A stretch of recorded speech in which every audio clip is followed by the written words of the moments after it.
साल में मालिक कड़ावा भेजन काहे जोड़े जोड़े। नया साल में मालिक कड़ावा भेजन काहे जोड़े जोड़े। 20 कैलियो हे रे छौड़ा 20 कैलियो भोरे भोरे छौड़ा पिकनिक मनाइबो तोरे जोरे। 20 कैलियो भोरे भोरे नया साल मनाइबो तोरे जोरे। नया साल में मालिक कड़ावा भेजन काहे जोड़े जोड़े। नया साल में मालिक कड़ावा भेजन काहे जोड़े जोड़े। 20 कैलियो हे रे पगला 20 कैलियो भोरे भोरे छौड़ा पिकनिक मनाइबो तोरे जोरे। 20 कैलियो भोरे भोरे नया साल मनाइबो तोरे जोरे।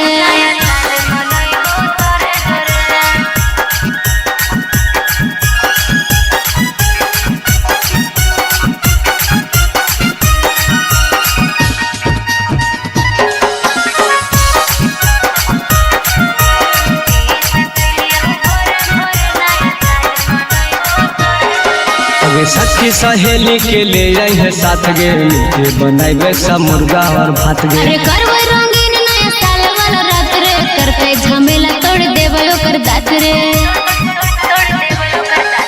सखी सहेली के ले जाए साथ गे मीठे बनाइबे सब मुर्गा और भात गे। अरे करवे रंगीन नया साल वाला रात रे करते झमेला तोड़ देबे ओकर दात रे। मुर्गा कटाई बहुतुरे लगनुआ हामा हुका जोड़े जोड़े।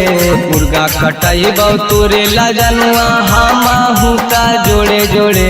गिफ्ट दे दे हे रे सोना गिफ्ट दे दे जोड़े जोड़े नया साल मनाइबो तोरे जोरे।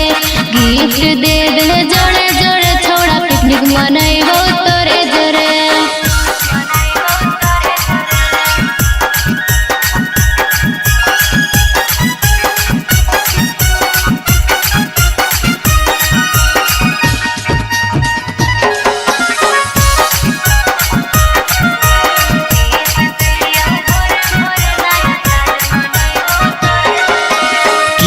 गिफ्ट में तोरा दीपाली देरी न करे बता दे तू हाली। गिफ्ट में हमरा चाहे कनवाली नहीं देही छौड़ा त दे देबो गाली।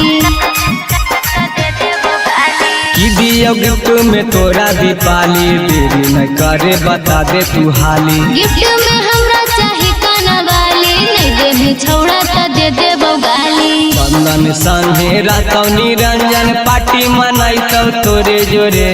चंदन संगे रहतौ निरंजन पार्टी मनाइतौ तोरे जोरे।